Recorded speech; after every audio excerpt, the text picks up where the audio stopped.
एक समय की बात है, किसी राज्य में एक व्यापारी रहा करता था। उस व्यापारी की एक छोटी सी बेटी थी जिसका नाम था एला। एला बहुत ही प्यारी और नेक बच्ची थी। उसके पिता उसे बहुत प्यार करते थे और उसकी सारी ज़रूरतें पूरी करते थे। लेकिन एला की ज़िंदगी में एक चीज़ की कमी थी, वह थी कि माँ जो उसे छोड़कर भगवान के घर चली गई थी। एला की इस कमी को पूरा करने के लिए उसके पिता ने दूसरी शादी कर ली। एला की नई माँ की 2 बेटियां थीं। वह बहुत खुश थी कि माँ के साथ साथ उसे बहनें भी मिल गई थी। दोनों बहनें बहुत घमंडी थी, लेकिन एला उनसे बहुत प्यार करती थी और अपनी नई माँ को बहुत चाहती थी। एला की खुशियाँ ज़्यादा दिन तक टिक नहीं पाई। एक दिन जब उसके पिता अपने काम से किसी दूसरे शहर गए तो फिर कभी वापस नहीं आए। एला पर तो मानो मुश्किलों का पहाड़ टूट गया हो।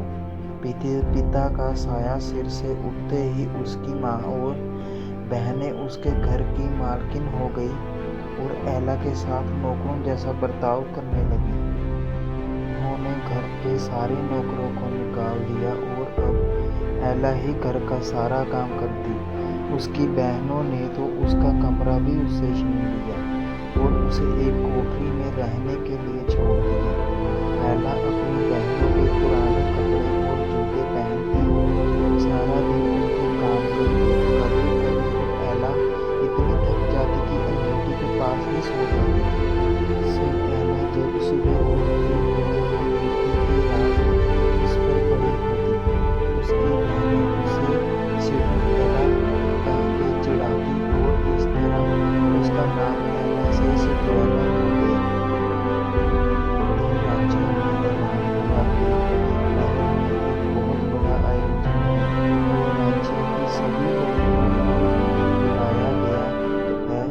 राजकुमार अपनी पसंद की लड़की से शादी कर सके।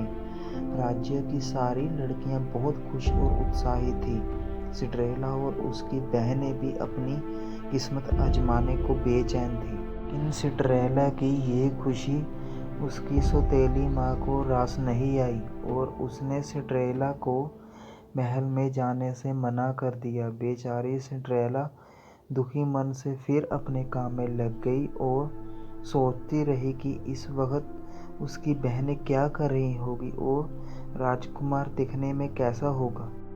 सिंड्रेला जब इन ख्यालों में खोई हुई थी तभी वहाँ एक जादूगरनी आई और उसने सिंड्रेला को दुखी देखा तो उसकी मदद करनी चाहिए। सिंड्रेला ने सारी बात जादूगरनी को बताई। जादूगरनी ने सिंड्रेला से कहा, ओ प्यारी सिंड्रेला, मैं तुम्हारी मदद कर सकती हूँ। ये कहकर जादूगरनी ने अपनी झड़ी घुमाई और वहाँ पड़े एक बड़े से कद्दू को एक बग्घी में बदल दिया।